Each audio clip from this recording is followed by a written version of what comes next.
हाय, श्री स्वामी समर्थ सर्वांना. आज ना उडदाच्या डाळीचं घुट्टं बनवणार आहे. घुट्टं किंवा वरण, आम्ही तर वरणच म्हणतो, हिरव्या वाटणाचं पण. तर मी इथं हिरवी मिरची, लसूण, आलं आणि थोडेसे धणे थोडंसं हलकंसं भाजून घ्यायचं चटका देऊन.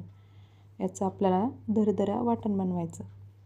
आपण खलबत्त्यात पण वाटू शकतो, पण मी इथं मिक्सरला पटकन होते ना, मग मिक्सरला फिरवले. आणि उडदाची डाळ मी 2 शिट्ट्या मारून घेतल्या कुकरमध्ये. इथं फोडणीला मी 2 पळ्या तेल घातले, थोडंसं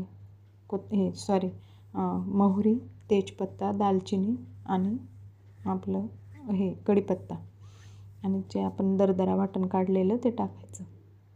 थोडंसं परतून घ्यायचं पाणी टाकून. आणि ही डाळ मी 2 शिट्ट्या शिजवून घेतलं. तर शिजवताना हळद, तेल आणि टोमॅटो मी उडदाच्या डाळीतच घातलेलं कुकरमध्ये.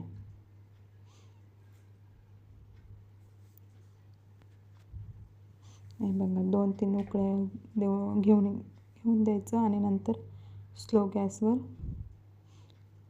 मीठ टाकलं चवीनुसार, थोडीशी कोथिंबीर आणि भातावर खूप छान लागते.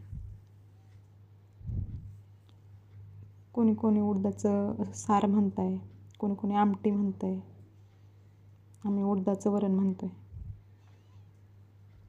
हे बघा तयार आहे आपलं उडदाचं वरण. भातावर खूप छान लागते. सोबत लोणचं, लिंबू, कांदा असल्यावर तर एकच नंबर. चवीलाही भन्नाट लागते.